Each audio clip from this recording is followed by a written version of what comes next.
Muy buenas tardes a todas y todos. Le queremos dar la bienvenida a este espacio que es la Biblioteca Azucena Villaflor. Como muchos ya sabrán, Azucena fue una vecina de nuestra ciudad, una fundadora de Madres de Plaza de Mayo, quien fue secuestrada por la última dictadura cívico-militar cuando luchaba por la desaparición de Néstor, su hijo, y por el resto de los compañeros detenidos y desaparecidos. Queremos agradecer la presencia de todos los aquí presentes, vecinos, compañeros, en especial al periodista y escritor Diego Cano, quien llevará adelante esta conversatoria sobre Lorca y la Guerra Civil Española, que hoy nos convoca, y queremos brindar un especial agradecimiento a nuestro presidente del Honorable Consejo Deliberante, el compañero Hugo Barruecos, por permitir este espacio de debate y reflexión. Bueno, le cedo la palabra a Fernanda Trunzo. Empezamos hay dos partes, lo virtual, que también Casa de Reía, estamos haciendo lecturas colectivas de dos de las obras de Federico, La Casa de Bernarda Alba y Bodas de Sangre. Esto lo hacemos por Twitter. También estuvimos invitando a escritores, dramaturgos, lectores a compartir sus videitos, los compartimos por redes sociales recitando a Federico o videos relativos a Federico. Hoy tenemos la presencia de Diego Cano, que nos va a brindar una charla Lorca y la Guerra Civil Española. Te presento un poquito. La presentación, es cortito. Bueno, Diego Cano, quien es candidato a máster en Historia de la Universidad de Itela y especialista en los intelectuales y la Guerra Civil Española. Y bueno, agradecerles al Honorable Consejo Deliberante por el espacio, a la Biblioteca Azucena Villaflor y a su equipo que nos brindan este espacio. Y ahora los paso con Diego. Gracias, Fernanda. Primero, agradecer al Honorable Consejo Deliberante, la verdad, increíble la organización y la difusión y el apoyo para que esta charla se genere. A Roberto Sicari, que está acá presente, secretario del Consejo Deliberante, que fue quien estuvo apoyando toda la iniciativa. A la biblioteca, por supuesto, Azucena Villaflor, y que estamos acá reunidos. Y a la reunión de escritores independientes de Avellaneda, Fernanda acá presente como parte de la REIA, que es quien impulsa toda esta actividad. Así que gracias, Fernanda, públicamente por este espacio y por la charla. ¿Sí? Vamos al tema. El título es Lorca y la Guerra Civil, o sea que lo que voy a hablar yo poco toca su obra. ¿Sí? Eso de alguna manera en homenaje que está impulsando adelante Fernanda en las redes sociales, está expresado, se leyó, se está por terminar, ¿no? La Casa de Bernarda Alba. Por terminar La Casa de Bernarda Alba para empezar con Bodas de Sangre. O sea, con las obras de teatro. Si tienen alguna pregunta, obviamente yo soy conocedor, no soy especialista. Lo que vengo a hablar yo es más principalmente dar una idea del contexto general de la guerra civil, una cosa muy resumida, como se imaginarán, pero que por supuesto creo que muchos de los que están acá seguramente tendrán un conocimiento de la guerra civil, pero les dejo por favor abierto a que generen las preguntas necesarias para lo que desarrollen. Es un tema que yo vengo trabajando hace muchísimos años. Después, dos temas de gran debate que voy a plantearlo así: cuáles son las hipótesis que se plantean relacionadas a, primero, la posición política de Lorca durante su vida, hasta su asesinato el 18 de agosto del 36, y segundo, el motivo, qué motivó y quién dio la orden de su fusilamiento. ¿Sí? Hay muchísimo debate, hay muchísima bibliografía, obviamente, por una cuestión de distancia. Mi trabajo tiene que ver más con las fuentes secundarias, o sea, con los libritos que verán desplegados acá, con toda la bibliografía existente, con la cual leí, y crucé información. No he hecho trabajo de campo en fuentes primarias, que en eso me baso fundamentalmente en el trabajo de Gibson, de Ian Gibson, que es el gran especialista y quien ha impulsado con el librito que está por acá, este primer libro que es pionero, digamos, de la investigación y que salió publicado por Ruedo Ibérico en el 71, pero su investigación es de los años 60. digamos, libro que fue realizado la investigación durante el franquismo y publicado durante el franquismo. Está bien que el rollo ibérico estaba hecho con un gran proyecto editorial y publicado, entró clandestinamente a España, y la casa editorial estaba principalmente en Francia, pero digamos, bueno, este es el trabajo inicial, el cual, digamos, para quien quiera profundizar más, el trabajo de Ian Gibson de la biografía es excelente, excelente. Lo vamos a dedicar un poco, vamos a tratar de ver qué puntos hay ahí, él mismo se explica, pero Ian Gibson es principal. Esto para decir que, digamos, yo no entrevisté a personajes que estuvieron directamente relacionados con el evento, inclusive no conozco Granada, en algún momento me gustaría conocer Granada. Creo que conozco por mapa y por seguir toda esta trayectoria. Ustedes después de esta charla espero que también se vayan con una idea, digamos, de lo que es Granada y demás. Pero digamos, un poco la aclaración sobre qué se basa esto. Y hay otro gran tema de debate, del cual yo tampoco voy a hablar. Si quieren después en las preguntas puedo dar algunas cosas, nociones que yo tengo, pero es un tema que es álgido y de debate hoy muy fuerte, que es donde si está el cuerpo de Federico García Lorca en algún lado y qué pasa con esa situación de recuperar el cuerpo. No lo voy a tratar porque es amplísimo, tiene mucha relación con qué es lo que está sucediendo hoy, inclusive políticamente en la zona, digamos, donde hay intereses contrapuestos y ideas contrapuestas. Si quieren después en las preguntas alguna idea doy, pero digamos, eso no voy a desarrollar. Y después una cosa interesante que voy a pasar a vuelo de pájaro, pero para que tengan idea, Lorca estuvo en Buenos Aires en el año 33, en el año 34, estuvo en Avellaneda, hay palabras de él de Avellaneda que si quieren después acá tengo un pedacito para que les lea, pero digamos, la impronta, digamos, y creo que está muy vinculado a la necesidad de que ustedes estén, toda esta gente, ustedes estén acá presentes en esta charla, tiene mucho que ver también con la presencia de Lorca en Argentina, que fue genial en el sentido de masiva, con presentaciones en teatro sistemáticas. Hasta el presidente Justo fue, en ese momento Agustín P. Justo fue el presidente, presenció una de las, no sé si fue Boda de Sangre, ya no me acuerdo, en la casa de Bernardo Alba, ¿no? Porque se publicó después de su muerte, creo que fue Boda de Sangre la que fue Justo. Y acá yo puse algunas cositas para que vean, pero esto es la revista Azul de Victorio Campo, uno de los primeros libros, una edición que se vendió muchísimo, publicó El romancero gitano, ¿sí? Entonces, digamos, la presencia, y perdón, otra cosa que separé acá, esto es las primeras obras completas editadas de Federico García Lorca se editaron en Argentina en el año 1938 por Editorial Lozada, una editorial vinculada a la República, de manera genérica, si quieren después podemos profundizar eso, por una persona que se llama Guillermo de Torre, que casualmente era cuñado de Jorge Luis Borges. Después si quieren hablamos un poco de eso también, pero Guillermo de Torre fue amigo, inclusive fue una de las últimas, no que lo vio personalmente, pero sí una de las últimas reuniones, creo 2 o 3 reuniones en Madrid antes de que Federico García Lorca se fuera hacia Granada, donde se leyó La casa de Bernarda Alba, que lo había terminado de leer, donde Guillermo de Torre estaba presente, digamos, ¿no? Guillermo de Torre es una persona muy importante, muy poco conocida, pero que ha hecho un trabajo editorial en la Argentina impresionante. La conocerán por quizás la editorial Lozada, que está en Corrientes, todavía en la librería, y la editorial Lozada sigue existiendo, pero es una editorial muy vinculada al exilio republicano en Argentina y a la República en general, ¿no? Y quería decir una cosita personal, para hacerlo bien personal, para que ustedes entiendan por qué yo estoy hablando de esto. Esto es el pasaporte de mi abuela, que llegó en el año 37, exiliada acá desde Galicia, una joyita familiar que tengo, me quieren sacar todos los primos, me resisto, como corresponde, y que bueno, ellos en Galicia,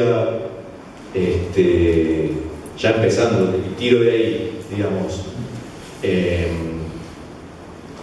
Galicia fue uno de los lugares que la sublevación militar del 18 de julio tuvo menos resistencia. Hubo, por supuesto, resistencia, hubo muchísima represión. Por ahí leí estos días que pareciera que no hubo represión, pero la represión en Galicia fue feroz, digamos, entre ellos.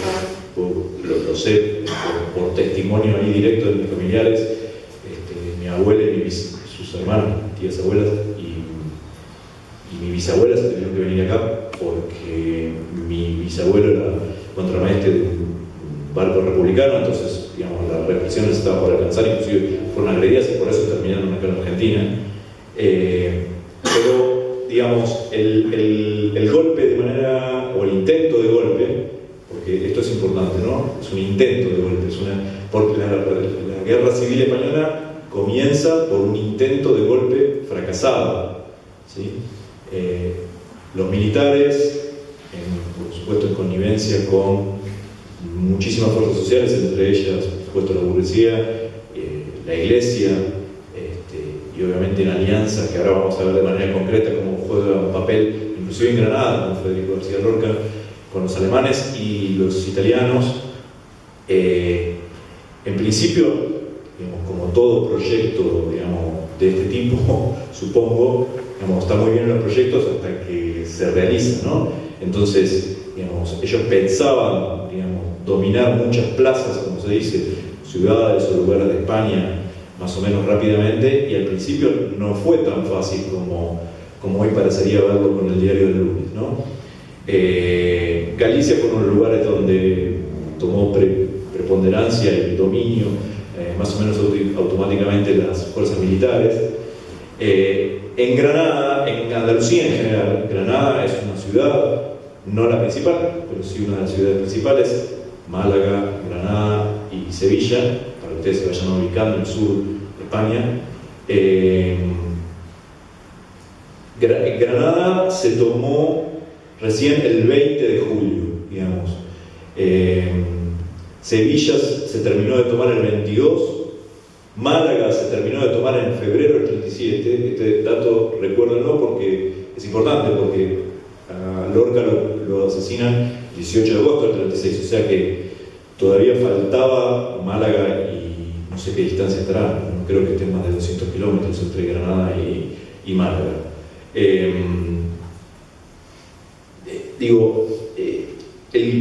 El golpe o el intento de golpe jugaba un papel muy importante las fuerzas militares y cómo se alineaban dentro del bloque de sublevados o fieles a la República, ¿no? O al gobierno del Frente Popular. Y ahí había tensiones, ¿no? Y esas tensiones tenían que ver mucho con la fuerza popular que en cada lugar podían haber desarrollado el Frente Popular en sus organizaciones, en el PSOE, el Partido Socialista, el Partido Comunista, o las organizaciones sindicales, la CNT o la UGT. Pero, por ejemplo, en Córdoba, que es otra ciudad importante de Andalucía, el Frente Popular había ganado las elecciones de febrero del 36 arrasando. Sin embargo, es casi uno de los primeros lugares de Andalucía que cae a la mano sublevada. ¿Por qué? Porque hubo una coordinación rápida y efectiva por parte de los militares que se querían sublevar y que rápidamente tomaron las autoridades, fusilaron al alcalde y al jefe de la Guardia Civil que le reportaba y, digamos, pasaron a reprimir a las fuerzas políticas que más o menos estaban organizadas. En casi todos los lugares de España, la gran clave que definió para un lado o para el otro fue la apertura o la cesión de armas a las diferentes organizaciones políticas que estaban defendiendo, se pasaron a defender la República frente al intento de golpe. Claro, las organizaciones políticas, al no disponer del armamento, obviamente estaban en clara desventaja frente a cualquier fuerza militar de cualquier tipo, ¿sí? Y en base a eso también, y esto hay que analizarlo mucho siempre caso a caso en todas las ciudades y regiones de España, se alineaban la Guardia Civil y la Guardia de Asalto, ¿no? Que son, digamos, dos fuerzas policíacas que existen En España no, la Guardia de Asalto no existe. No, la Guardia de Asalto fue creada en su momento de la Segunda República por el primer gobierno como una fuerza que fuera leal a la República. Esto hay que tomarlo con pinzas también. Ahora vamos a ver, en el caso concreto hay un capitán de la Guardia de Asalto famoso, nefastamente famoso, que se llama Manuel Rojas, que es un tipo totalmente reaccionario, pero ahora lo vamos a ver en concreto. O sea, digamos, también, aunque la Guardia de Asalto fue una fuerza creada de la República, también tenemos que tener en cuenta que del 33 al 36 hubo el famoso bienio negro, que fue las derechas en general, la SEDA, una acción popular, digamos, y un frente que lograron desarticular con la izquierda, que no pudo presentarse en el año 33 coordinadamente, gobernó la derecha y por tanto la Guardia de Asalto también se alineó en parte de las fuerzas de la Guardia de Asalto con ese gobierno de derecha, que cuando ganan el Frente Popular en el 36, bueno, quedan un poquito desajustados, digamos, ¿no? Una cosa importante, se me van cruzando muchas ideas, digamos. Voy a tratar de mantener el eje y no derivarme, pero muy importante es que siempre las fuerzas militares, cuando tomaron una plaza, lo primero que hacían es fusilar al gobernador y a las fuerzas militares que quedaron leales. Y el fusilamiento de las fuerzas leales, o sea, por ejemplo, ahora vamos a hablar de Cádiz, donde el famoso coronel Varela, que fue una de las columnas que después, subiendo por Extremadura, llegaría a Madrid para intentar tomar Madrid infructuosamente, por suerte, en noviembre del 36, fue él el que tomó Cádiz.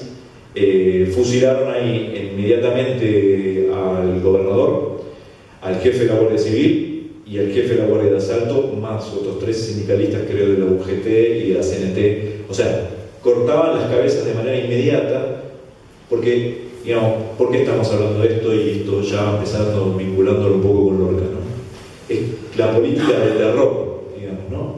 Generar una política de miedo respecto de cualquiera que le podría llegar a hacer fuerza o equilibrio respecto a su plan de toma del poder, digamos, en España, y la preocupación central era con los militares que podrían estar, militares o guardias civiles o guardias de asalto, que pudieran estar en disidencia o a favor de la República, ¿no? Entonces, la forma de transmitir ese miedo, obviamente, es un fusilamiento casi inmediato, digamos, en todas esas fuerzas, ¿no?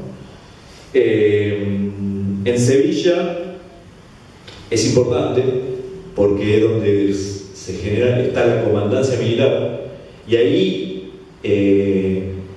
todo lo que he leído de varias fuentes, inclusive de fuentes más cercanas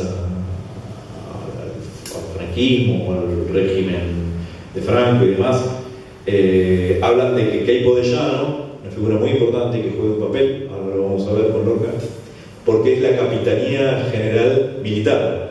O sea, Andalucía, Granada, dependía militarmente de Sevilla.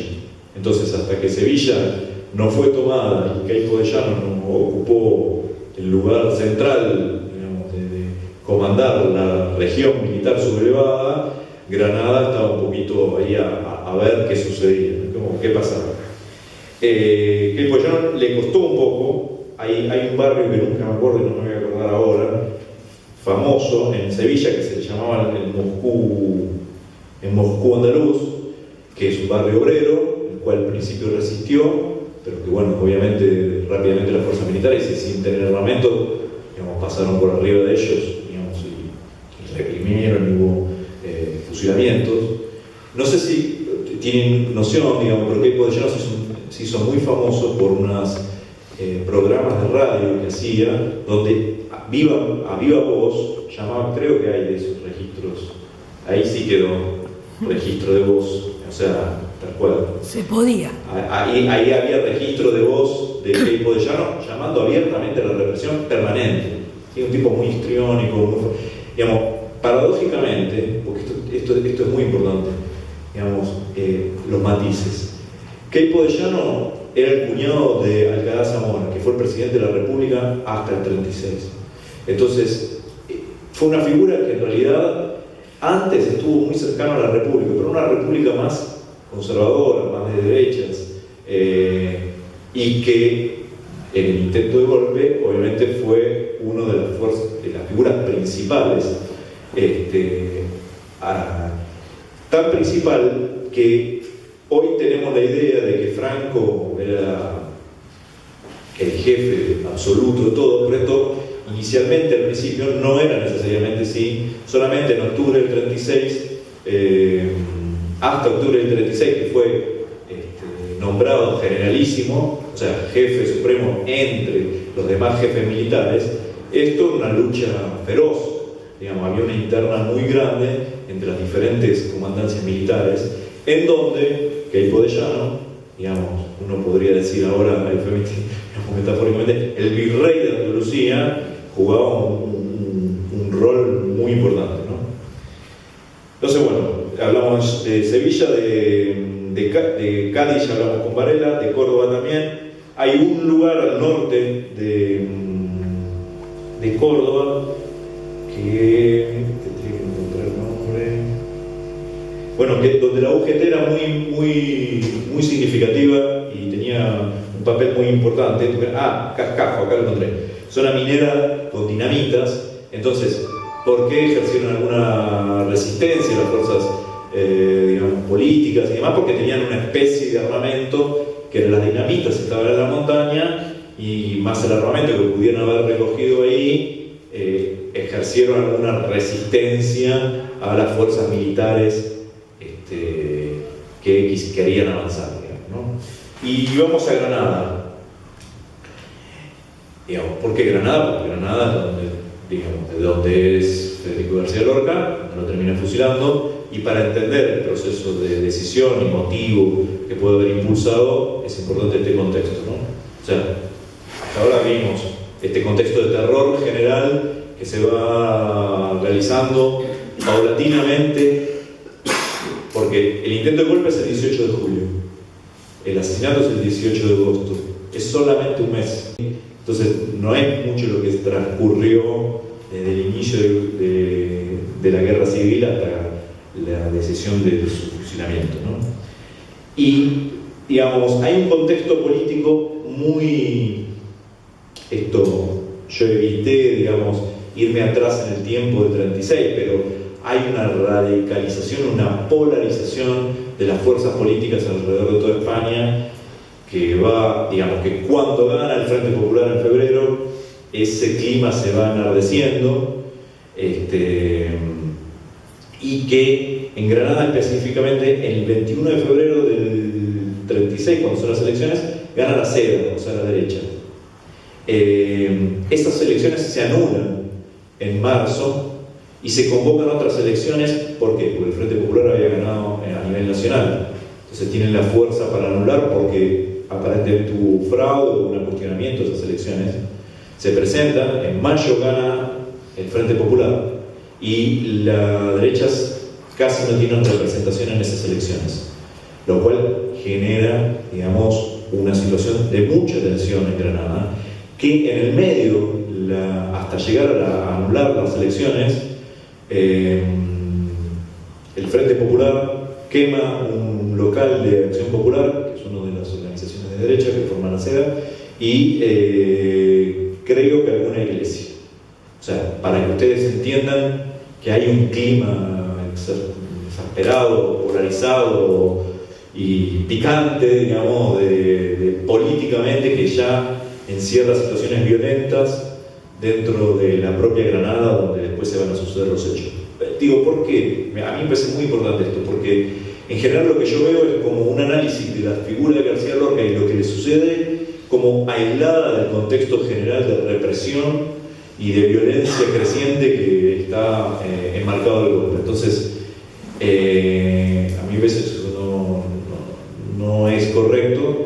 Digamos, Ian Gibson dice justamente en este primer libro que les mostré antes, que ahora vamos a entrar al famoso Coronel Valdés, que es el que dicta supuestamente, la orden de fusilamiento.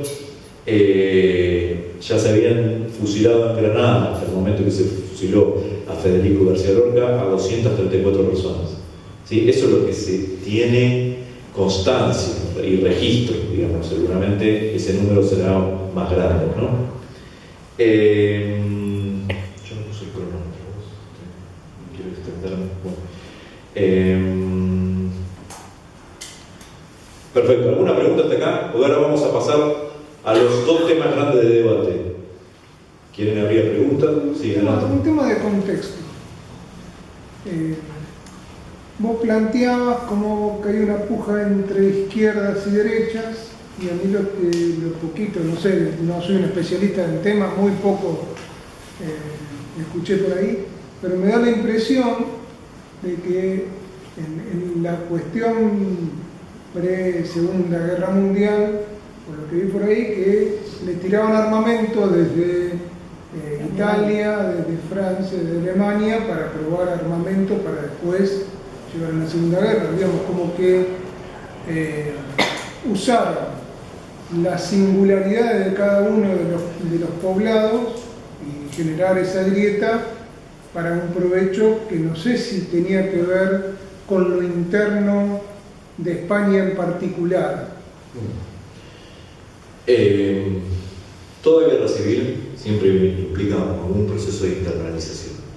¿Perdón, un proceso? De internalización, ¿dije bien? Sí. Internalización, no, Internalización. Eso, sí. Internacional. Internacionales. ¿Qué significa? Si hay partes en disputa por el poder local, fuerzas por fuera del país intentan intervenir y jugar algún papel. A mí me parece que la explicación central tiene que ver con la dinámica interna política española. Evidentemente la Alemania nazi en ese momento, ¿no? Porque Hitler está en el poder del año 33 y Mussolini está del año 23, si no me equivoco, juega un papel muy activo. De hecho, ahora yo lo voy a nombrar, ya me anticipo, pero hay un Junker 52, un avión alemán de transporte, que juega un papel muy importante, no por la cantidad, pero sí por lo simbólico y por la capacidad militar que llevan fuerzas de África hacia legionarios, porque el intento de golpes comienza la declaración por Franco en África, porque la fuerza militar más poderosa, más formada, más curtida en la propia batalla está en África, ¿sí? Entonces las fuerzas militares que permanecen en el territorio español, aunque son más poderosas, más fuertemente armadas, no son las de élite, para llamarlo de una manera hoy. Entonces, Alemania provee casi al mismo momento aviones de transporte que posibilitan el traspaso desde África hasta... ¿Por qué Cádiz? ¿Qué importancia tiene Cádiz? Es puerto. Entonces, y puerto a África, puerto donde es importante trasladar las fuerzas, o sea, era una plaza fundamental para el éxito de la sublevación, ¿sí? Pero mirá ahí, digamos, ¿qué papel juega en los inicios Alemania? Bueno, en principio, ahí nada más es aportar los aviones de transporte, ¿sí? Esto ya te habla de que si en los primeros días del golpe ya están los aviones disponibles, significa que esta rosca, esta alianza venía de tiempo, ¿sí? Entonces, lo mismo podríamos decir para el caso soviético del otro lado, del Frente Popular,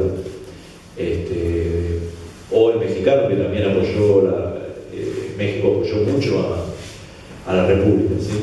Por supuesto en una dimensión y poder no de la dimensión de lo que fue la Unión Soviética, pero no le daría el papel central, digamos, en cómo se desarrolla y los por qué llega al golpe, digamos, la situación en España, en principio. Esto sería una respuesta rápida, un tema extensísimo, ¿no? ¿Alguien quiere decirlo? ¿No? Okay. Bueno, pensé que venía a hablar. Hay una cosa que te quería comentar, sí. Con relación a lo que decía. Franco empezó la guerra en África, pero se trasladó, con la aviación alemana le trasladó todas las fuerzas españolas que estaban en África, pero a su vez también trasladó al ejército italiano a España, y después probó la aviación alemana en España. Sí. O sea, por la división que estaba el comunismo con la derecha, aprovecharon en ese momento.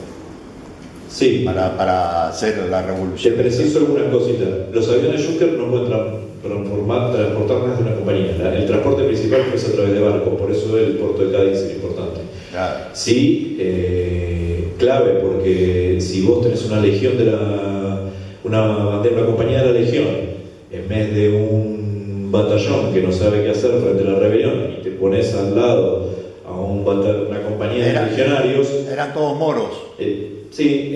Parte moros y parte legionarios españoles. Las comandancias siempre estuvo dirigidas por españoles. Sí, pero el ejército era moro.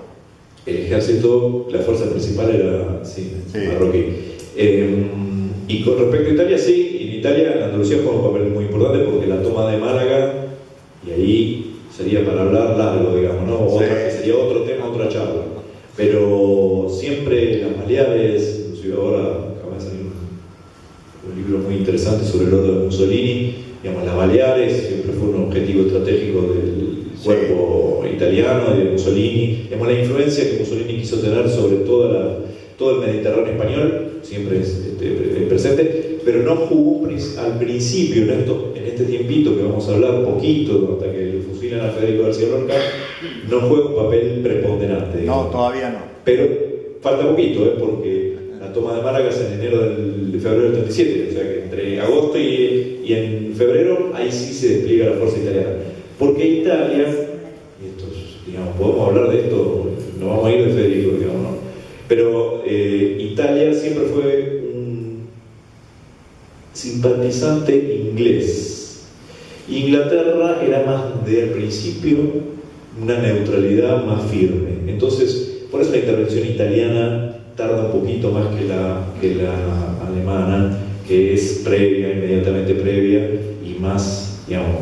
Igual, en todos los casos, la intervención o el apoyo extranjero en España se da un poquito a medida que avanza la guerra, ¿no? O sea, por ejemplo, Stalin decide el 26 de septiembre del 36 recién enviar armamentos, y los primeros aviones y tanques llegan antes de la batalla de Madrid en noviembre. Entonces, no es que es previo a o sea, pasaron unos meses hasta que avanzó la guerra, que se empezó a cuajar y a solidificar la decisión de apoyar por los diferentes países que intervinieron, digamos, en la guerra civil, ¿no? Vamos a pasar los dos temas para no irnos de Lorca, ¿no? Lorca apolítico, ese es uno de los grandes debates, ¿no? Es un tema que, vos viste que en Twitter comentábamos una cosa, un tema de debate hoy, no es algo que, digamos, usted debate en España hoy, ¿no? Porque en realidad, dependiendo del lugar político desde el cual se enuncia, se dice cuál es la posición de Federico García Lorca, digamos, ¿no? Porque ahora me estoy recordando que hay una cosa que yo no mencioné al principio, y es muy importante, que es por qué estamos acá. Yo traje dos frases, una de Javier Cercas, que es un escritor extremeño, pero que es ya casi catalán, que dice que, bueno, Federico García Lorca es el máximo símbolo de la represión, ¿no?, en España. Y Pedro Almodóvar, lo conocerá, supongo, quien dice que Lorca es nuestro gran desaparecido, ¿no?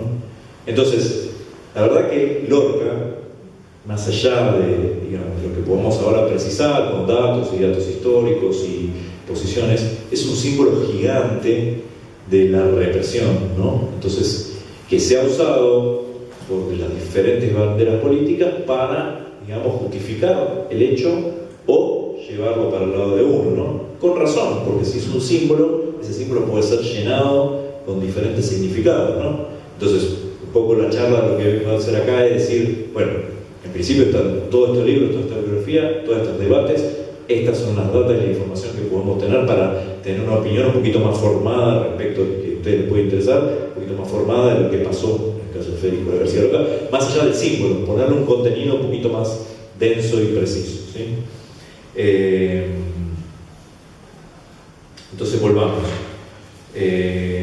Porque de Lorca se dice que es apolítico, que fue del Partido Comunista, que fue socialista, que fue liberal, ahora vamos a ver esto, ¿no? Que fue popular o defensor del arte por el arte.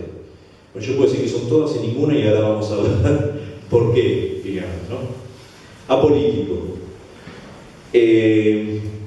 Con respecto al politicismo, ahí el primer capítulo de este libro, que es una precisión respecto a la biografía de Ian Gibson, está directamente vinculado a eso, dice, sobre el pretendido apoliticismo de García Lorca. Bueno, ahora vamos a entrar en debate con Ian Gibson un poco, pero, digamos, en general, gente que lo conoció directamente dice que es apolítico. Hay algunos documentales por ahí circulando, como lo que te pasa, el cual algunas personas vinculan, en general, pues, gente de más conservadora o esgrime esta posición. Ahora, para rebatir esto, yo los invitaría a que cualquiera de ustedes me diga si leyeron El romancero gitano, digamos, ¿no? Algo, digamos, claramente poético, de fuerte metáfora, trabajo lírico, con una apropiación de la tradición poética española contra Rubén Darío era nicaragüense, pero bueno, casi español. ¿Dónde está el romance de la guerra civil, de la Guardia Civil? Cualquiera que pueda leer más allá de la poesía se puede dar cuenta que hay una crítica feroz a la represión de la Guardia Civil a unos gitanos, que para Lorca es un valor de libertad o de capacidad de moverse con autonomía e independencia, ¿no? Y esto es del año 28, ¿sí? Quien haya leído, no digo La casa de Bernarda Alba, porque fue publicado María Pineda, asesinada por defender una bandera republicana, gracias. Quien haya leído, bueno, los poemas de Cantejón, Canción El llanto de Ignacio Mejía, o sea, y por supuesto hoy, digamos, dos obras que son póstumas, pero que son muy importantes, que son Poeta de Nueva York y La casa de Bernarda Alba. Es evidente que hay una posición de Federico García Lorca muy sólida respecto del cuestionamiento de un orden en general. Digamos, cuando Lorca va a Nueva York, le genera muchísimas contradicciones. Hay una cosa contra la industria en general en el Poeta de Nueva York muy fuerte, una defensa de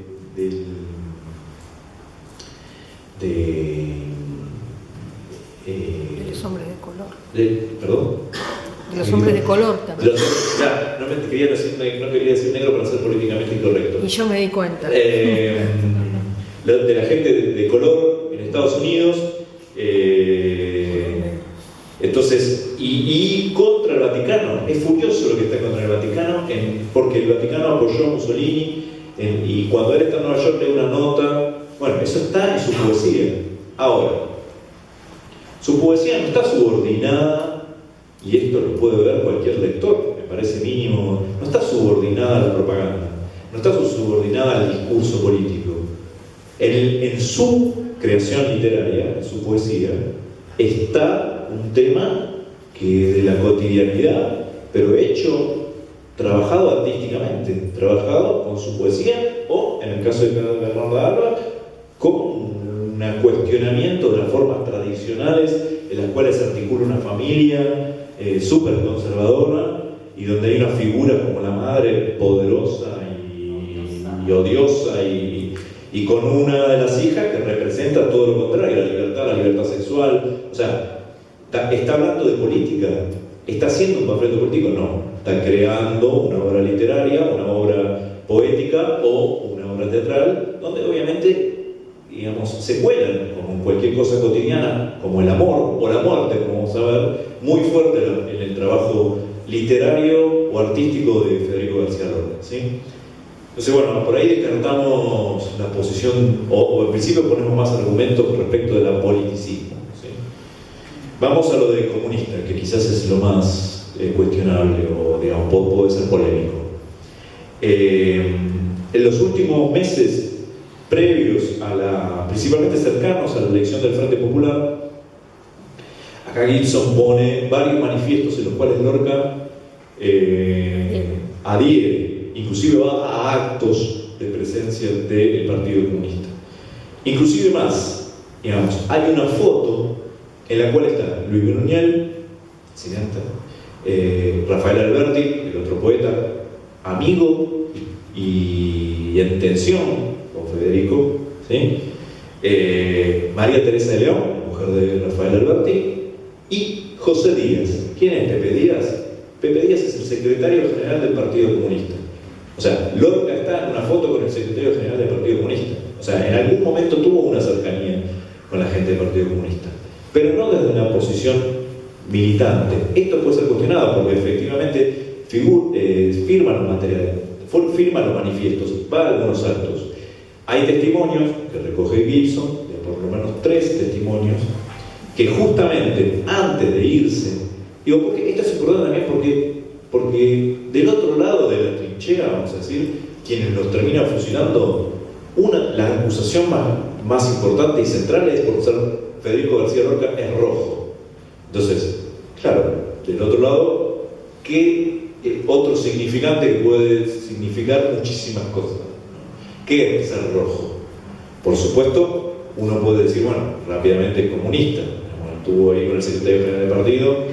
Bueno, ahora yo voy a leer algunas cositas de declaraciones de él para matizar eso, y declaraciones principalmente, inclusive de Rafael Alberti y María Teresa León, afiliados al Partido Comunista, que lo distancian un poco de eso, y que además, esto termino de decir que me quedé colgado, que Gibson recolectó unos 3 testimonios, que a lo último murió Máximo Gorki, si no me equivoco, en el año 36, y Alberti o el partido organizó un acto de homenaje en el cual se anuncia Federico García Lorca no va, y muchos dicen que los testimonios que él no quiero que me encasille, que es una gran frase que él dijo y que repite, está en una de las cartas acá a Guillén en el año 29,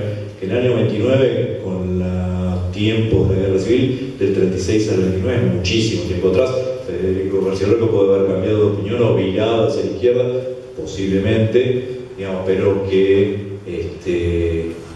no era una persona, primero, no afiliada, ahora vamos a declarar, al partido, ni que esto a mí me parece importante porque en su carácter de cierta independencia artística, de esta frase, no quiero que me encasillen, esta independencia tiene su costo, tiene el costo de tomar la decisión el 13 de julio de irse a Granada, donde está su familia, desconociendo el contexto político local favorable a las derechas y sin ninguna red de contención política cercana. Ahora lo vamos a ver en el caso cuando vaya al concreto, que lo pueda hacer zafar de la relación, ¿sí?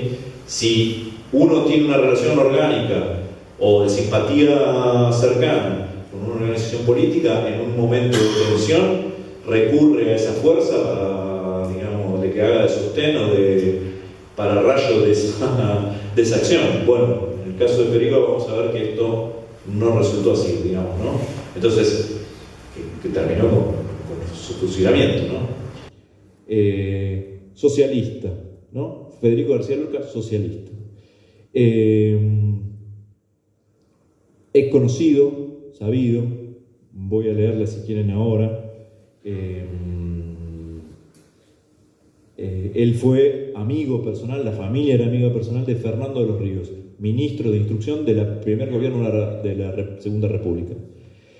bajo el ministerio de Fernando de los Ríos se crea y se impulsa el Teatro de la Barraca, que tiene, bueno, no sé si sabrán, es un teatro que estaba al frente, nunca me acuerdo con quién es, que está al frente Federico, que recorre los diferentes pueblos de España con obras teatrales de diferentes, no de él, pero que tiene mucha trascendencia, porque habla de la Segunda República impulsa muchísimas reformas, principalmente en el sector educacional, también lo intentó en el sector militar con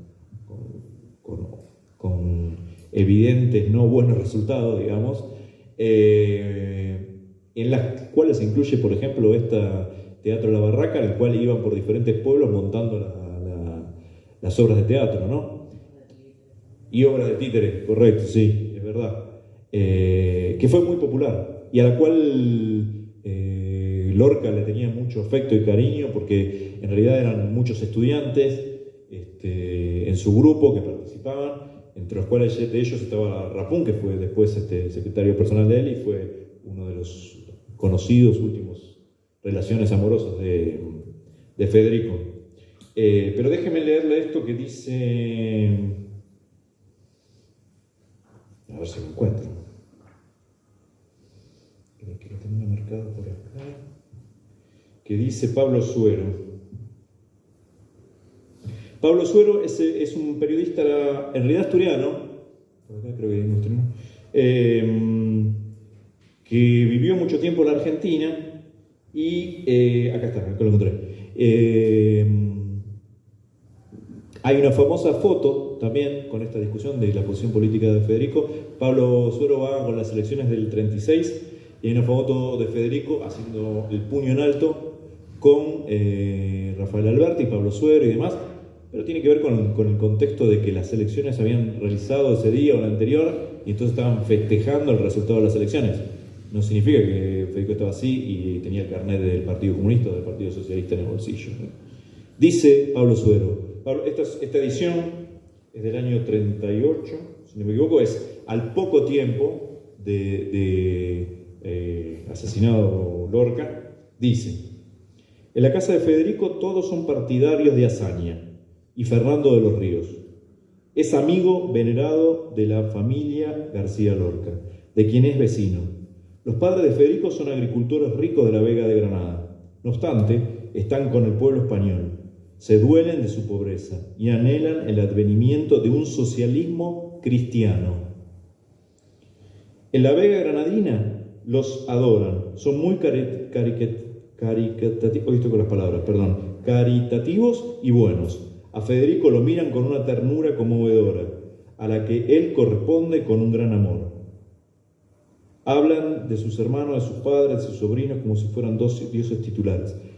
¿Sí? Esto es Pablo Suero, que es alguien con una posición de izquierda, sí, pero que reconoce o dice que habla de la familia, primero cercano a Azaña. Azaña es el presidente de la República, ¿no?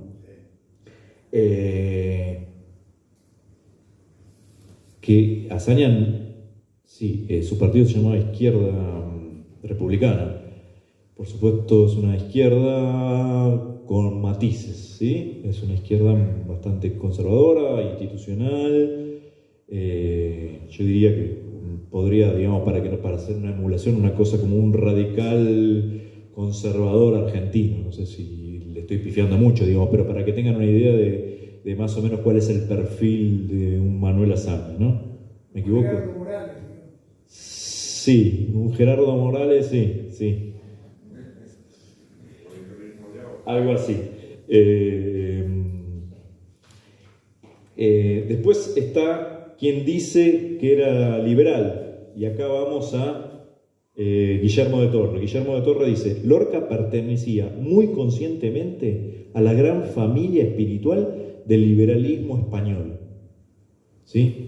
Claro, cada uno le pone su sello y de acuerdo a su cercanía y su posición, ¿no? Pero uno va conformando una idea, digamos, y va a las diferentes posiciones. Sí, disculpa, que si tenemos en cuenta el conservadurismo contra el liberalismo llega demasiado revolucionario para España. Exacto. Creo que todos estos conceptos no hay que tomarlos desde lo que significan o pueden significar para nosotros hoy, sino poniéndonos en el contexto de intereses y pujas en el momento concreto en el cual se da la cosa. ¿Sí? Entonces, lo que dice cada uno de estos hay que tomarlo en ese contexto y con quien emite la descripción también, ¿no? Alberti dice: si me hubieran matado a mí por mis ideas políticas, bueno, vaya y pase. Pero Federico era como un niño. ¿Sí? Rafael Alberti. Y María Teresa León dice, acá tengo el libro de María Teresa León, en el libro de ella, políticamente era socialista. A ver, las dos personas que estaban intentando, o en principio intentaban acercar a Federico García Lorca al Partido Comunista, dicen que era como un niño o que era socialista. ¿Sí? Ellos mismos dicen eso. ¿Por qué esto es importante? Porque la muerte de Federico García Lorca como buen símbolo de represión, por supuesto, fue usada y sigue siendo usada, y con razón, como un estándar de propaganda, digamos, ¿no? Contra la represión, digamos, y cuando se usa en ese sentido, está muy bien usarlo en ese sentido. Y obviamente el Partido Comunista fue uno de los principales aparatos de propaganda internacional con muchísima potencia que, digamos, poner a Lorca en el centro de la discusión o el debate internacional, digamos, desmejoraba la imagen y ponía en el centro la figura de Franco como un represor que obviamente Franco quería esquivar. De hecho, hasta hoy, digamos, ¿no? Porque esa es la gran batalla, creo que da Ian Gibson, por suerte, y con muchísimos argumentos, contra, digamos, la excusa de que Franco, ahora vamos a ver, digamos, no desconocía, digamos, o no tuvo participación, o fue un daño colateral la muerte de Federico García Lorca, ¿no? Entonces, digamos, vuelvo. Acá tengo una edición del año 37, homenaje en el primer aniversario de su muerte, Alberti, Suero, Neruda, figuras vinculadas al Partido Comunista. Esta edición, que es una edición similar del Romancero Gitano, editado por Revista de Occidente, de Ortega y Gasset. Ortega y Gasset claramente no es una persona de izquierda, digamos, ¿no? Una persona, en principio, apoyó la República y fue claramente fervoroso impulsor de las reformas de la República, pero con el gobierno del Frente Popular, ¿cómo es la frase de Ortega? Con Franco no, pero con los rojos tampoco, ¿no? Entonces, esto iba a decir, circuló en las trincheras de Madrid. Lo vi el otro día a Ian Gibson en una charla, mostrar un ejemplar original que me moría de envidia, de El Romancero Gitano, editado por el Partido Comunista con introducción de Rafael Alberti. Claro, por supuesto, digamos, ¿no? Si una figura como el poeta más reconocido, digamos, de trascendencia, que ahora obviamente con su asesinato tomaba trascendencia internacional, digamos, esto es importante, ¿no? Porque el reconocimiento de Lorca es anterior a su asesinato, no es que es después. Quizás su figura, obviamente, y su poesía y su teatro se hacen más popular e internacionalmente, pero ya hablamos hace unos minutos de que en Argentina fue un éxito absoluto. No paraba de dar funciones, o sea, y este éxito en Argentina también se trasladó a España cuando él vuelve. O sea, el éxito dentro de España, por lo menos en Argentina, había sido previo y el reconocimiento previo al asesinato, ¿sí?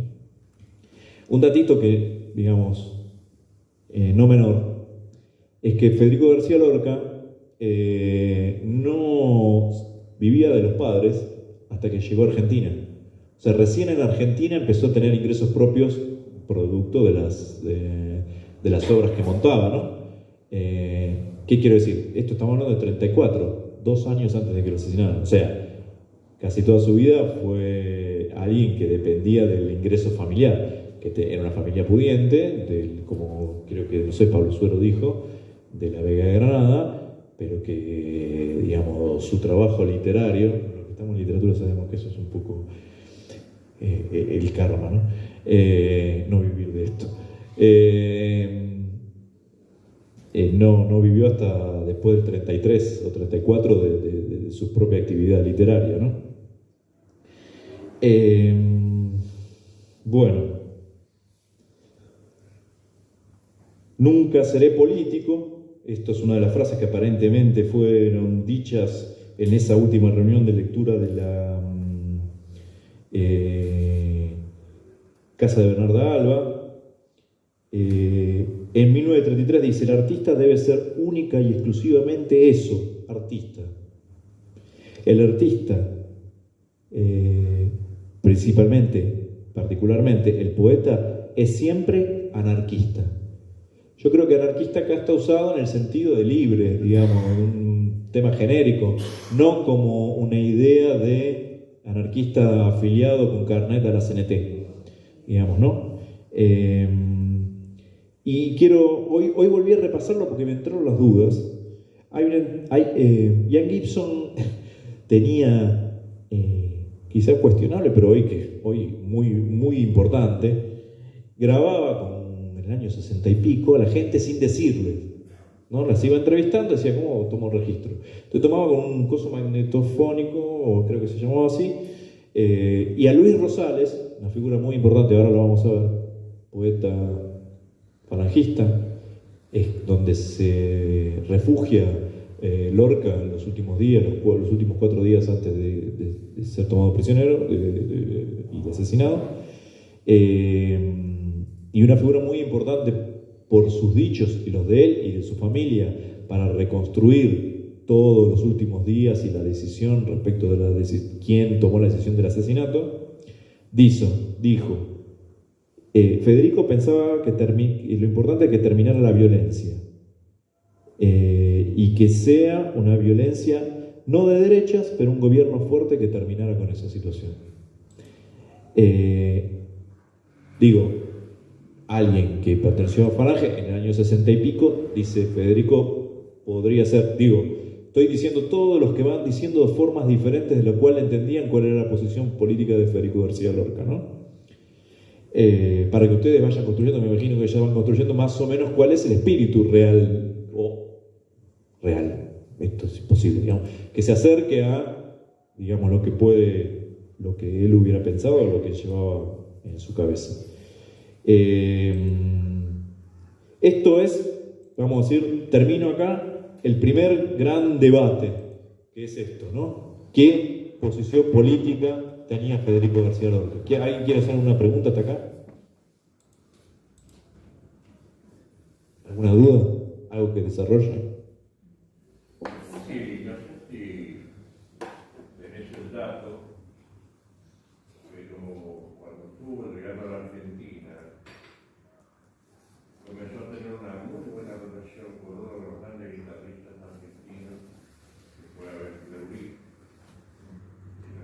Dolores, que se lo denominaban como el poeta de la guitarra, nombre de una gran formación clásica, que luego la trasladó a la popular. Y en una de esas intervenciones de Fleury en algún teatro participó García Lorca, y ahí nació una gran relación, y la prueba está que después logró llevarlo a España a ver Fleury algunas actuaciones. O sea, lo debo haber leído, pero no lo recuerdo. Le agradezco, pero no tengo mucho que decir de eso. Tenía una actividad febril en todo el ámbito cultural argentino mientras que estuvo acá, admirado por todos. ¿Cómo le querés decir? Me ocurrió hacerte esta pregunta, esta necesidad social que existe todo el mundo, de exigir al artista una posición política expresada. Y bueno, mi pensamiento personal es eso que dijiste vos, me tocó muy de cerca en el sentido de mi opinión, que el artista debe ser anárquico, ¿no? Es decir, la libertad creativa se condiciona, me parece, al estar expresando permanentemente una postura política. Entonces estamos acotando la creación, en mi opinión personal. no hay nada más político que el arte. Yo coincido plenamente con lo que está diciendo y invito a, digamos, un libro carito, digamos, para el que le interesa. Acá están todas las entrevistas dadas por Federico García Lorca, digamos, editadas por Rafael Inglada, pero con colaboración de Víctor Fernández, que para mí es garantía es un catalán que trabaja sobre una de las personas que más sabe junto a Ian Gibson. Y es un libro hermoso por las entrevistas, justamente donde creo que está expresado lo que vos decís. Él se resiste a hablar de política, pero no es que no tiene opinión política, la tiene, por supuesto, como todos la tenemos.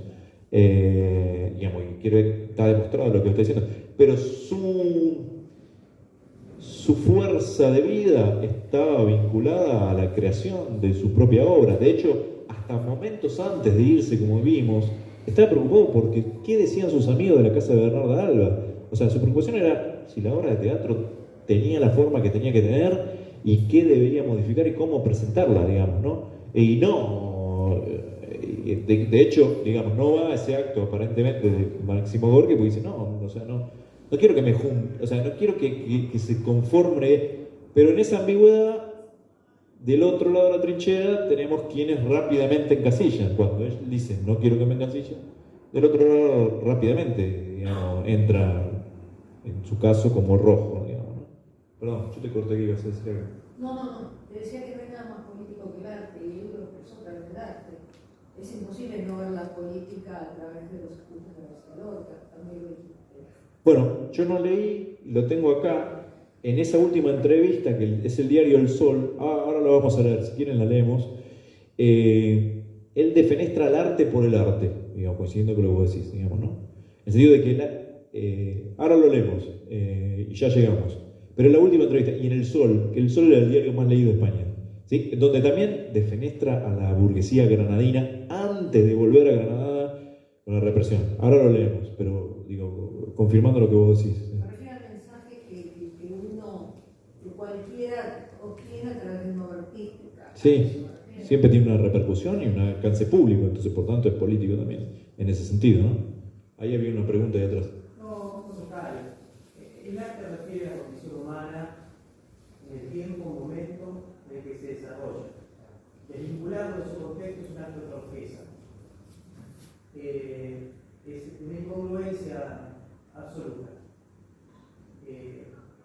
Puede ser que García Lorca no haya querido ser un dirigente y haya salido no en una foto, pero la dimensión de su obra poética habla de la posición política.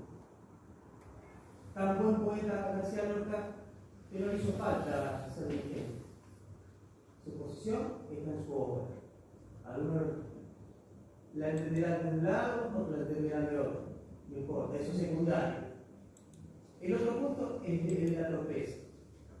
Cuando el artista se vuelve panfletario, es torpe, es un mal artista.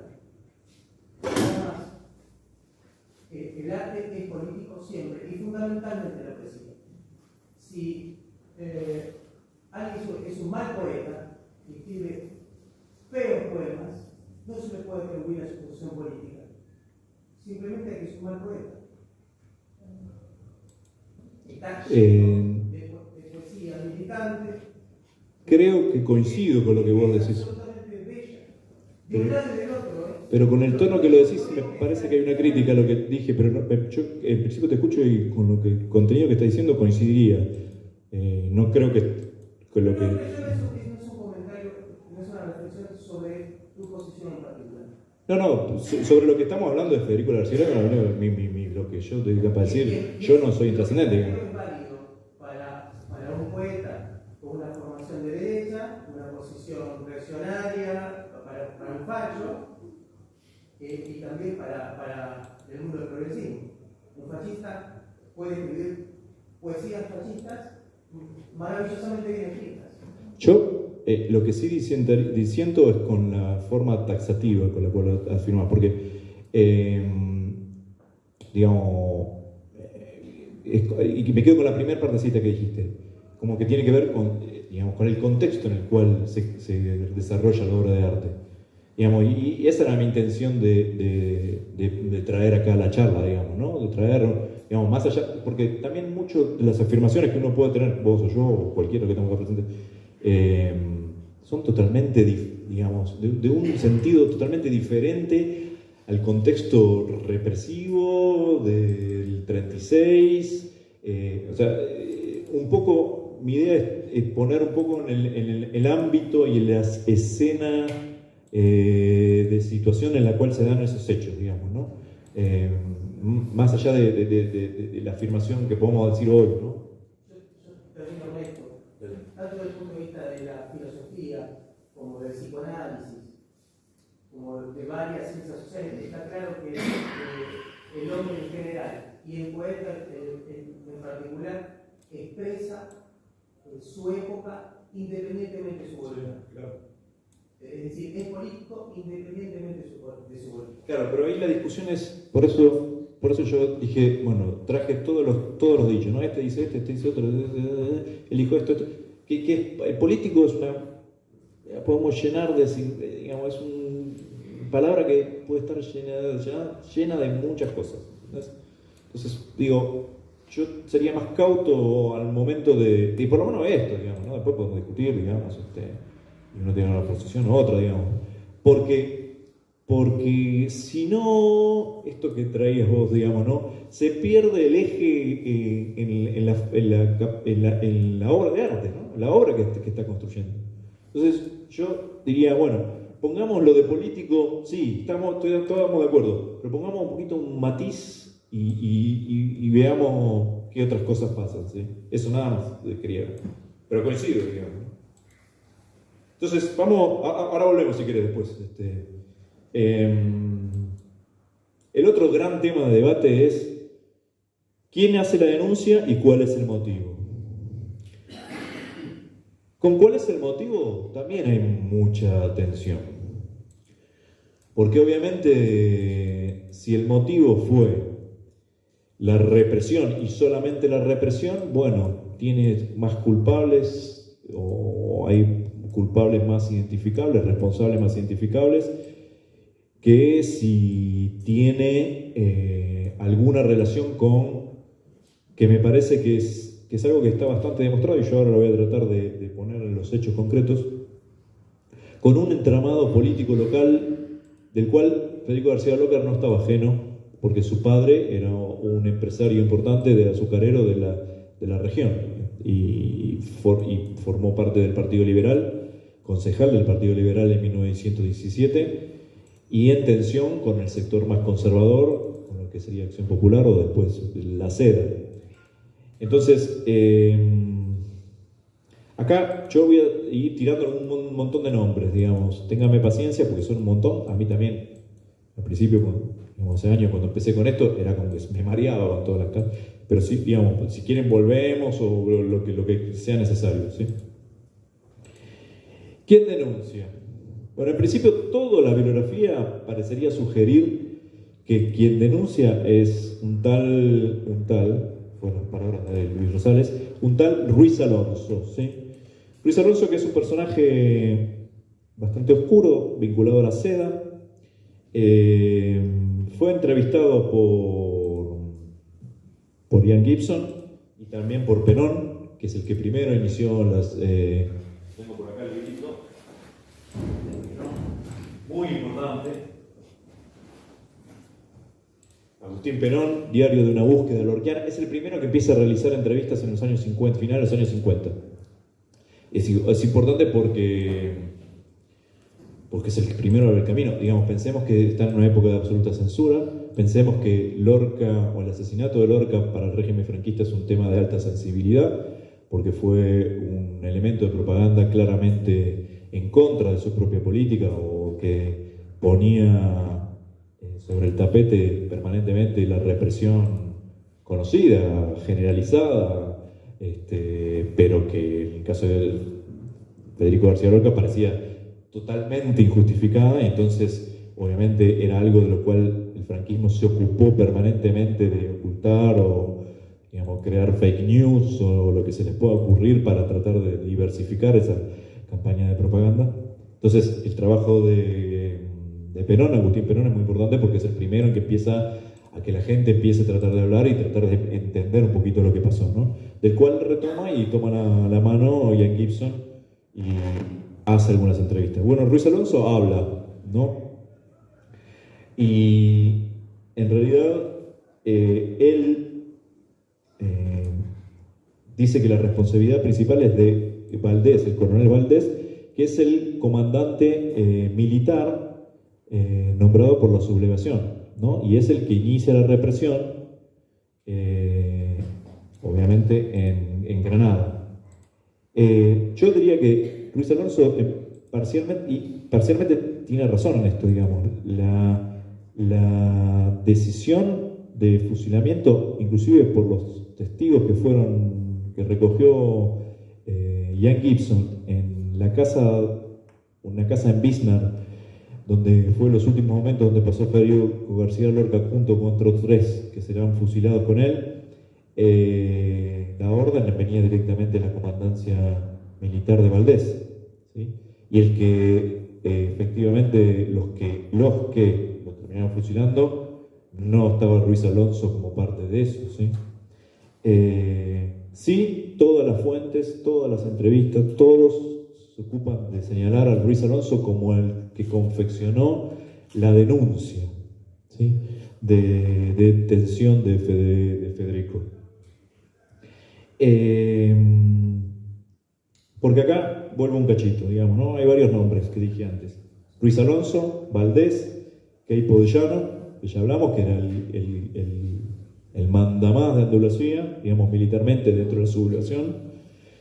Adicionamos los Roldán, que es una familia, ahora vamos a ver en detalle, para mí juegan un papel muy importante que hasta ahora queda diluido en todo este esquema represivo generalizado que se produce en Andalucía, que es una familia que tenía un ingenio azucarero contrapuesto al ingenio azucarero de don Francisco Padre, digamos, Lorca, pero García Fernández, el padre de Federico, con Horacio Roldán principalmente, con quien tiene relación de muchísima cercanía con un tal Tres Castro, que es sí una de las personas que se pasó diciendo en Granada después que le había pegado 3 tiros a ese maricón, a Federico García Lorca, y que participó en la detención junto a Ruiz Alonso, digamos, ¿no? Porque Ruiz Alonso realiza la denuncia que hasta hoy no se conoce escrito, desapareció. Obviamente ahí sí, me estoy acordando de vos con respecto a la voz del poeta, que no la conocemos, ahí sí creo, a diferencia de la voz, que debe ser una cuestión más técnica, que el régimen se ocupó de borrar absolutamente todas las pruebas que puedan llegar a estar relacionadas con la represión, para alimentar después con rumores que obviamente son falsos, digamos, y quedan evidentes que son falsos, pero al no tener la documentación exacta no se puede afirmar. Bueno, la denuncia no ha aparecido hasta ahora, pero según todos los testimonios recogidos por Penón o por Gibson o por... hay un investigador que sacó un libro nuevo, ya no me voy a acordar, que también señala a Ruiz Alonso como el que confecciona la denuncia. Pero vuelvo, estos Roldán estaban vinculados con este Tres Castro, que fue el que le dispara a Federico García Lorca, según sus propios dichos, el que participa inclusive con su auto el día del 16 de agosto, cuando es realizada la detención de Federico García Lorca, y que viene de la militancia conjunta junto a los Roldán en la Acción Popular y en la Seda durante todos esos años, ¿sí? Los 2 años de la República y anteriormente, ¿no?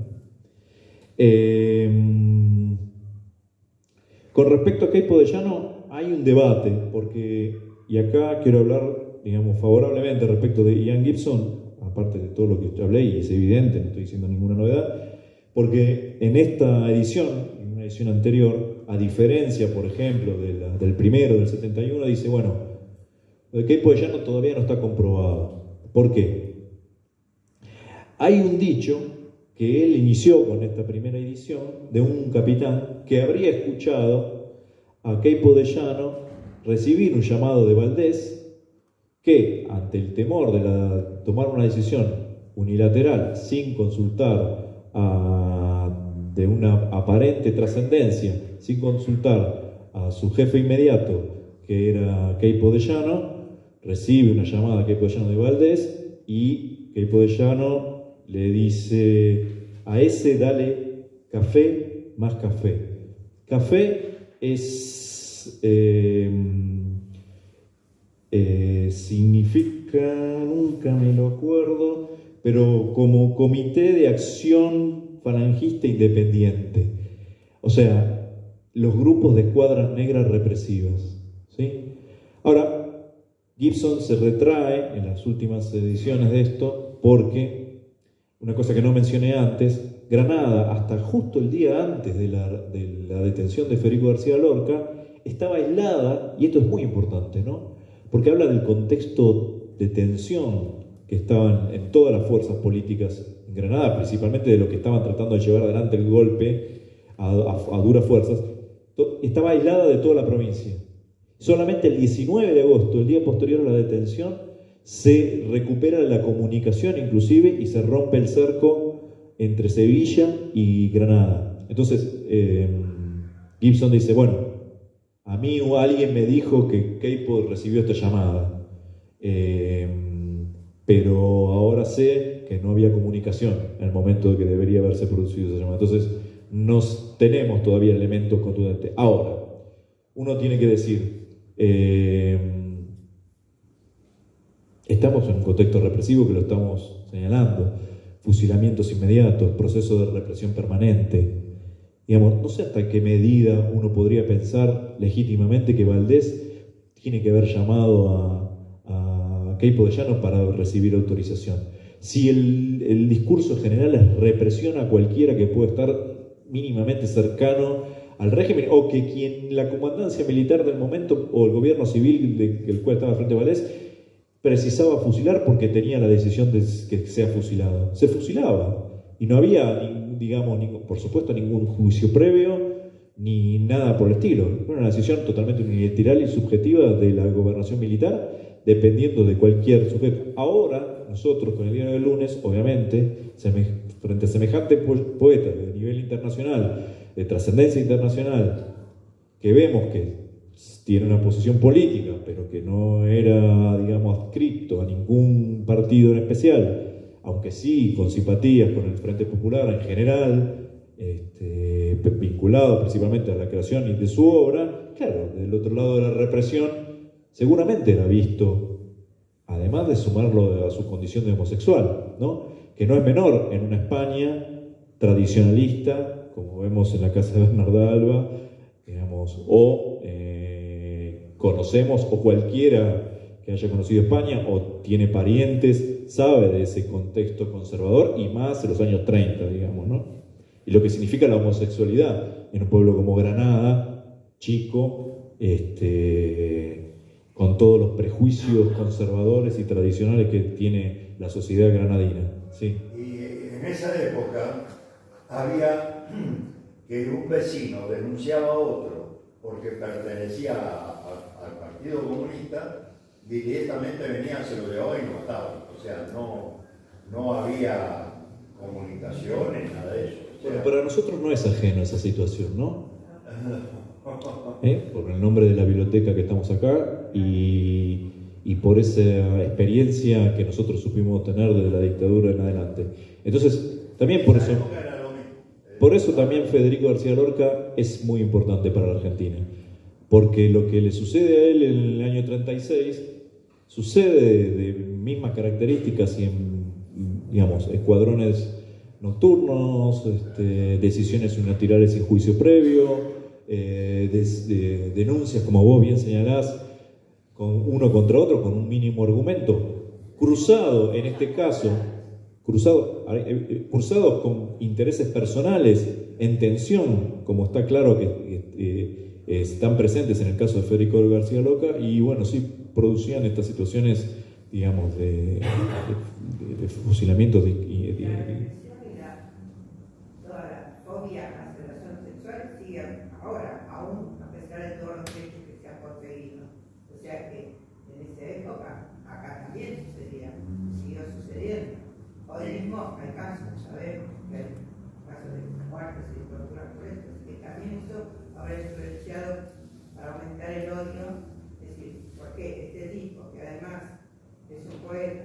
hermoso. conocido es un homosexual, le vamos a dejar que no, aquí.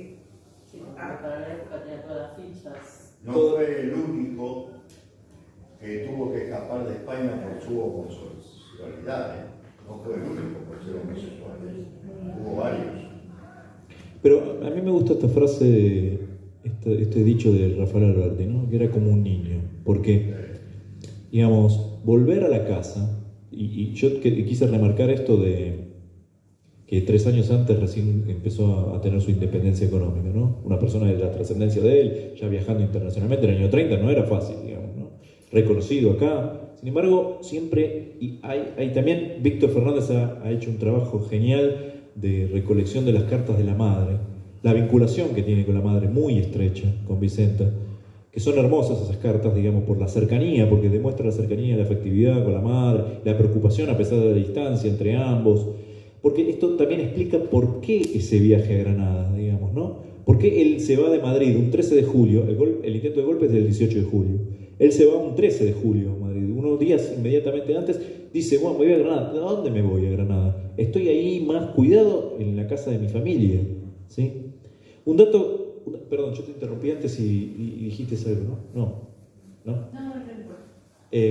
Perdón, porque estaba con el play y...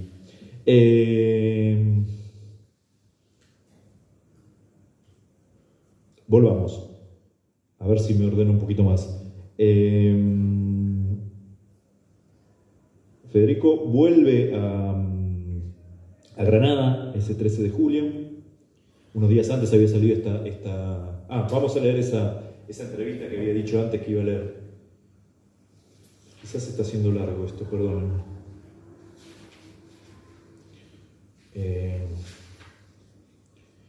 Primero esto del arte, por el arte que te va a gustar. Espera. A tu pregunta, grande y tierno Bagaría, Luis Bagaría es quien le hace la entrevista, ¿no? Tengo que decir que este concepto del arte por el arte es una cosa que sería cruel si no fuera, afortunadamente, cursi. Ningún hombre verdadero cree ya en esta zarandaja del arte puro, el arte por el arte mismo. Esta entrevista fue publicada el 10 de junio del 36. Fue una entrevista hecha por escrito, raramente por escrito. O sea, García Lorca se cuidó de dar la respuesta por escrito, ¿sí? O sea, esta respuesta es muy cuidada, no es una respuesta espontánea verbal, digamos, ¿no? Y después más adelante dice esta frase, dice, leo todo porque si no, se perdieron una civilización admirable. No, la pregunta es, ¿tú crees que fue un momento acertado devolver las llaves de tu tierra granadina? Fue un momento malísimo, aunque digan lo contrario en las escuelas. Se perdió una civilización admirable. Está hablando sobre la influencia árabe sobre Granada, ¿no? Una poesía, una astronomía, una arquitectura, una delicadeza únicas en el mundo, para dar paso a una ciudad pobre, acobardada, a una tierra del Chavico, donde se agita actualmente la peor burguesía de España. Terrible, ¿no? Porque, o sea, él dice que se agita en el diario más leído, la peor burguesía de España, y después decide irse a refugiarse al lugar donde está la peor burguesía de España, que es donde está su familia, que es en Granada, ¿no? Entonces, voy a pasar un poquito, antes de la detención, hay 4 allanamientos antes de su detención. Esto para señalar algo que lo digo a posterior. El 6 de agosto va el jefe de milicias de Falange, nombrado recientemente, que es Manuel Rojas. Manuel Rojas ya lo había nombrado antes, es un capitán de la Guardia de Asalto que fue prisionero por la República, porque él fue los que reprimió a mansalva, no me acuerdo cuántos eran los muertos, en Casas Viejas, un levantamiento anarquista que había habido en el 30 y pico, en el primer gobierno de la República, que inclusive se lo intentó, fue este fusilamiento una cosa que articulada políticamente porque le trajo mucho repercusión en contra a Azaña, porque se le responsabilizaba a Azaña mismo de la represión, cuando en realidad habían sido estos guardias de asalto que habían actuado por motus propio, ¿no? Y el capitán Rojas se lo quiso achacar, digamos, al gobierno de Azaña, ¿no? Este tipo, nefasto, represor ya antes, ¿sí? Antes del golpe, fue el primero que realiza el allanamiento en la Huerta de San Vicente, que es una casa por las afueras, cercanía al centro de Granada, ¿no? El 9 de agosto hay otro allanamiento que es el más duro, que es sacado después de esto que decide Lorca salir de la casa de ellos, en donde se busca al casero, que no recuerdo si lo toman prisionero o no, porque dicen que está vinculado a algo. En ese allanamiento está un tal Enrique Perea Ruiz, el famoso marranero, justamente y casualmente amigo de Horacio Roldán, ¿sí? Esta otra familia que está vinculada a Tres Castro y a Ruiz Alonso, y que es la organización de la seda, y que tiene un ingenio azucarero, opositor y con broncas históricas con el padre Federico García Lorca. Después de ese registro, que se da, aparentemente por varios de los testimonios, o sea, con mucha violencia, en medio lo amenazan a Lorca también, el padre, Francisco Padre, Federico, el padre de Federico, Vicenta, la madre, Luis Rosales y Federico deciden que se vaya a refugiar a la casa de Ruiz Rosales. Ruiz Rosales son una familia de cuatro o cinco, todos varones, afiliados a Falange. Federico García Lorca se va a resguardar a una casa de falangistas, ¿sí? Digo, para entender los matices, digamos, ¿no? Si yo soy de la organización vinculada al Frente Popular, me busco alguien del Frente Popular, digamos, ¿no? Esto lo voy a matizar porque me retraigo de lo que acabo de decir. El 20 de julio, el día que tomaron el poder en Granada, el alcalde, hacía un mes, recientemente, era el cuñado de Federico García Lorca, Manuel Montesinos. Manuel Montesinos fue fusilado el mismo día que fue detenido Federico García Lorca. Para que ustedes entiendan también la crispación que había en el hogar de Federico García Lorca, porque el marido con dos nenes chiquitos estaba preso, ¿sí? Con la represión fulminante que avanzaba, digamos, ¿no? Entonces había un clima de tensión muy grande. Ahí Luis Rosales, que es uno de los principales testimonios, dice que cuando deciden irse a su casa, estaba la opción de que se pasara del otro lado del frente, o sea, del lado que no estaba lejos, del frente donde estaba el Frente Popular dominando la zona. Recuerden que Granada estaba rodeada, entonces quizás hacer unos kilómetros podría haberse pasado. Y en principio decidieron, inclusive el propio Federico, no pasarse de ese lado. O sea, porque le transmitía ciertas dudas y miedo frente a la situación. Lo cual habla también de una poca vinculación con la organización local del Frente Popular y con la organización general, más allá de la represión y seguramente cierta clandestinidad que podían tener, digamos, si mínimamente tenían alguna vinculación con la organización política local, digamos, el pasaje, es fácil decirlo hoy con el diario del lunes, ¿no? Y desde acá, ¿no? No estando ahí. Pero, digamos, es pasarse para el otro lado, digamos, ¿no? Entonces decide el 10 de agosto irse a la casa de Luis Rosales. El 13 de agosto hay un nuevo allanamiento en la huerta. No sé si es el 13. ¿Puedo hacerte una consulta? Sí. Hace un rato hablamos de una denuncia. Sí. ¿Qué supuestamente decía esa denuncia por la cual se lo buscaba? Sí. Ahí estaba llegando. Si me esperas un segundo, ya llegó eso. Porque es el 13 de agosto, tengo mal acá, para mí es el 15 de agosto, que es el allanamiento grande, ya ahí con una orden de detención, en la huerta de San Vicente. Ahí no me queda claro si, me parece que digamos, Gibson, hay una cierta ambigüedad, habría que ver, tendría que revisar los testimonios y preguntar a alguno, digamos, entre si hay uno en la Huerta de Tamarit, que es otra casa de cercanía que tenía la familia Lorca, o la Huerta de San Vicente, en la cual también vuelve a participar Manuel Rojas, pero ya ahí el 15 de agosto hay una denuncia. Lo que sabemos de la denuncia principalmente viene de Pequiniqui, José Rosales, uno de los hermanos, el más activo políticamente. Me viene la película, ¿vos la viste? Matar al poeta. Sí. Yo recomiendo ver la película una vez que tienen una idea formada, porque las películas lo que tienen es que consolidan un estereotipo de cosas que parece dada, y tenemos que entender que esa película fue construida en base a los testimonios parciales que dicen que, y a veces es un testimonio, y que no necesariamente eso está corroborado, ¿no? Porque ¿quién dice que la denuncia existió? La denuncia, como decimos antes, no apareció. Entonces, Pepiniqui, digamos, el José Rosales, uno de los hermanos más fuertes dentro de Falange, dice que cuando va a reclamar frente a Valdés le dice, bueno, mira, yo no, si no tuviera esta denuncia, mira todo lo que dice, mira, y le muestra la denuncia. Luis Rosales también dice que la vio en algún momento, pero Pepiniqui es el que más se explaya, creo.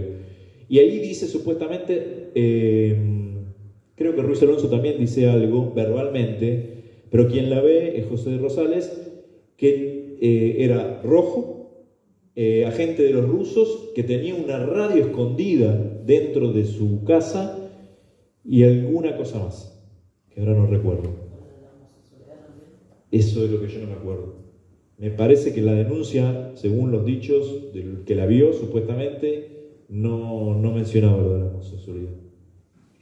O sea, porque el principal causa que justificaba la represión es rojo, digamos, ¿no?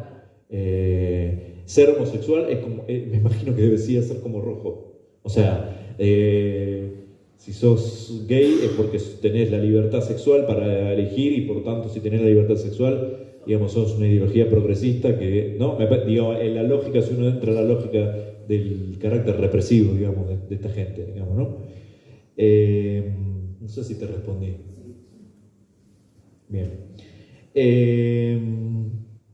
En la casa de los Rosales están 6 días Federico García Lorca, del 10 de agosto al 16. Hay un dato llamativo que yo no lo he comprobado, esto me encantaría tenerlo a Gibson adelante para preguntarle en algún momento.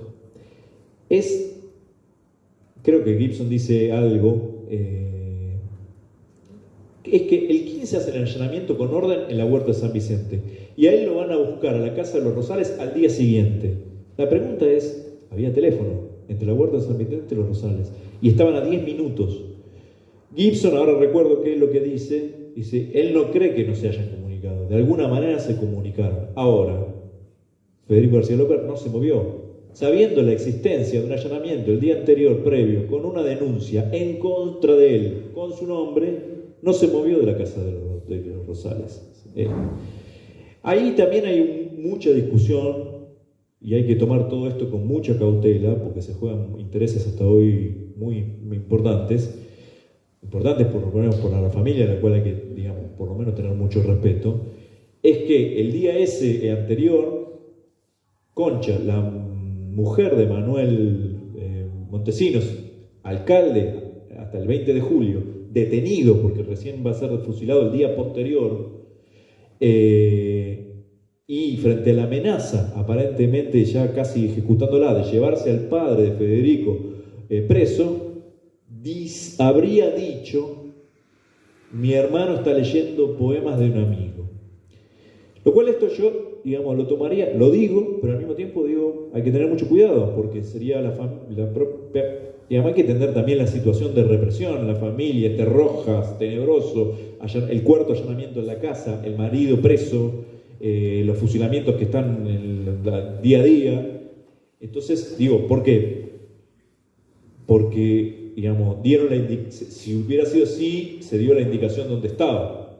Pero en realidad no es que estaba en una situación de clandestinidad y oculto. También lo pudo haber dicho porque se le pudo haber escapado, que también puede suceder. No se ha ido de Granada, exacto, eso es lo que se dice después. O sea, es como no se está ocultando de ustedes, no tiene nada que ocultar. Porque hasta ese momento, la familia, todo parecería indicar que nadie pensaba que podría pasarle algo. ¿Sí? Un libro reciente, Gregorio Rosales, un hijo de los hermanos Rosales, escribió un libro muy interesante que se llama El silencio de los Rosales, en la cual dice que los Rosales eran todos falangistas y que no había necesariamente unanimidad respecto de que Federico estaba todo bien que se quedara en la casa de ellos. Es más, Antonio y Miguel juega un papel importante porque es el que acompaña a Federico García Lorca junto a Riz Alonso cuando lo detienen y lo lleva a la gobernación civil frente a Valdés, estaban en desacuerdo. Y, según el propio Gregorio Rosales en este libro, El silencio de los Rosales, Antonio, que era albino, cumplía la función de tesorero de Falange de Granada, o sea, un puesto menor, pero alguien como muy convencido de la causa, aparentemente, según dice este libro de un familiar, que frente a cuando lo inquiere Manuel Rojas, aparentemente después del allanamiento del 15 de agosto, esa misma noche o el día 16 a la mañana, Antonio habría dicho, sí, Lorca está en mi casa, inclusive el mariconcillo ese no lo soportamos. ¿Sí? Digo, porque este tipo de matices dan idea de una complejidad de una situación cruzada, de una situación de represión generalizada, de odios locales, de amistades que se tuercen o frases que se dicen en un contexto de crispación o de polarización o de violencia que parecerían conducir hasta de manera totalmente trágica hacia la decisión final de no poder escaparse y de que sea detenido y finalmente fusilado, ¿sí?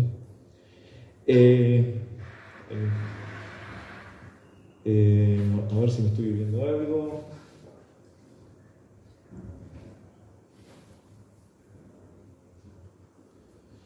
Bueno, él se lo llevan a la gobernación civil. Según los dichos de José Rosales y de Luis Rosales, ellos reclaman ahí frente a Valdés. Valdés dice esto de la denuncia, que tiene la denuncia y no lo pueden entregar por eso. Ahí hay ciertas idas y vueltas y cuántos días estuvo Federico ahí preso. Según los dichos del propio José Rosales, él va hacia la gobernación militar y tiene una orden de gobernación militar para que lo liberen a Lorca, y Valdés se niega a pesar de esa orden. Esa orden tampoco apareció. O sea, acá también dependemos de los dichos de José Rosales. Bueno, y el hecho es que entre el 18 o el 19 se lo llevan a esta prisión, cárcel provisoria en Biznar, y al otro día fue fusilado junto a las otras 3 personas, 2 de ellos banderilleros, o sea, toreros, anarquistas, y uno había sido agente espía que informaba, lo había seguido los últimos minutos antes del golpe al propio Valdés, el gobernador civil, por lo cual, digamos, la orden conjunta de fusilamiento tenía directamente vinculación con Valdés, ¿no? Entonces, hay un tema que a mí por lo menos me emociona, no sé, cuando veo la película esta que ya la he visto varias veces, de Muerte Poeta, cuando fusilan a todos, hacen la escena que fusilan en el paredón del cementerio. A mí siempre, no hay vez que no me ponga la piel de gallina.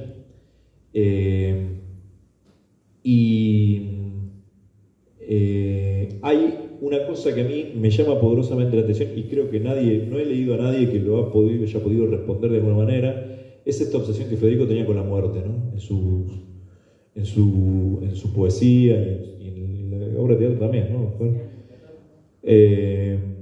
Y entonces me gustaría, para terminar, para darle un carácter más humano, si cabe, leer un extracto chiquito de una parte de la poesía de Poeta de Nueva York, en el cual... ¿Quién? Director de teatro de la calle.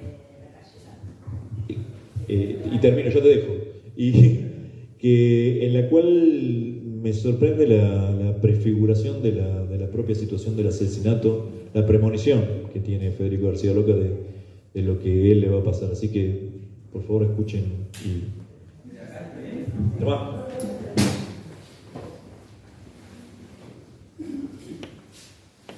Bueno, con micrófono siempre se me complica. Es un poema de Poeta en Nueva York. Cuando se hundieron las formas puras bajo el cri-cri de las margaritas, comprendí que me habían asesinado. Recorrieron los cafés y los cementerios y las iglesias, abrieron los toneles y los armarios, destrozaron 3 esqueletos para arrancar sus dientes de oro. Ya no me encontraron. ¿No me encontraron? No me encontraron. Pero se supo que la sexta luna huyó torrente arriba y que el mar recordó de pronto los nombres de todos sus ahogados.